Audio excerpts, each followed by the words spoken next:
Praise the Lord, brothers and sisters. இன்னைக்கு நம்ம Bible study டுகெதரில் 14th அன்னைக்கு ஆனதை தான் பார்க்க போகிறோம். நேற்று டைம் கிடைக்காதனால போட முடியாதனால இன்றைக்கி நான் போஸ்ட் பண்ணுறேன்.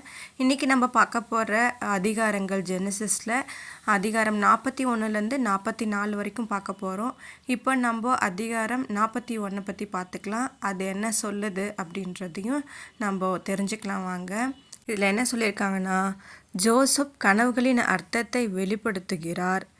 அடுத்து 7 வருடங்கள் மிகுதியாக இருக்கும், 7 வருடங்கள் தேசத்தில் பெரும் பஞ்சம் ஏற்படும் என்பதையும், பார்வோன் கடவுளின் ஆவி யோசப்புடன் இருப்பதை அங்கீகரித்து முழு தேசத்தின் மீதும் அவனை 2ஆம் நிலையாக்கி பஞ்சத்திற்கு ஆயத்தப்படுத்தும் பணியை அவனிடம் ஒப்படைக்கிறான்.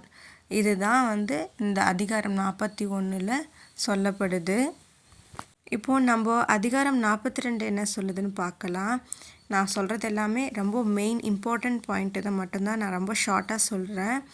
இதில் ஒரு பஞ்சத்தின் போது எகிப்தில் ஜோசப் தனது சகோதரர்களுடன் மீண்டும் இணைப்பதை பற்றி மற்றும் கடந்த கால தவறுகளை எதிர்கொள்வது, இணக்கத்தை நாடுவது மற்றும் நம்பிக்கையை பேணுதல் ஆகியவற்றின் முக்கியத்துவத்தை அத்தியாயம் எடுத்து காட்டுகிறது.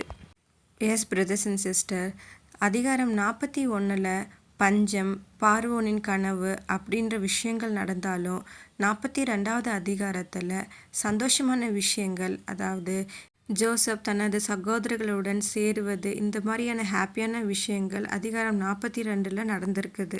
இப்போது அதிகாரம் 43 பற்றி பார்த்துக்கலாம். இதில் பஞ்சத்தின் போது உணவு வாங்குவதற்காக ஜாக்கோப் தனது மக்களை எகிப்துக்கு அனுப்புகிறார். அத்தியாயம் ஜோசப்பின் குண அதிசயத்தையும் அவரது குடும்பத்திற்கான காட் தனது திட்டத்தை நிறைவேற்ற திரைக்கு பின்னால் எவ்வாறு செயல்படுகிறார் என்பதையும் இது காட்டுகிறது. அதாவது 43ல் ஜோசப் கண்ட கனவு இதில் பளிச்சிடுச்சு. ஜோசப்பின் தகப்பனார் அவருடைய சகோதரர்களையே இவரிடம் அனுப்புகிறாங்க. ஸோ பிரதர்ஸ் அண்ட் சிஸ்டர், காடோட திட்டம் நிறைவேறிடுச்சு. இப்போ நம்ம அதிகாரம் 44 என்ன சொல்லுதுன்னு பார்த்துடலாம் வாங்க. அதிகாரம் 44 ஷார்ட்டாக என்ன சொல்லுது அப்படின்னா, ஜோசப் தனது பிரிந்த சகோதரர்களின் இறுதி சோதனைகளை பற்றியும், இது மன்னிப்பு, மனம் திரும்புதல் மற்றும் தெய்வீக நம்பிக்கையின் கருப்பொருள்களையும் ஆராய்கிறது. இதுதாங்க 44வது அதிகாரம் சொல்லுது.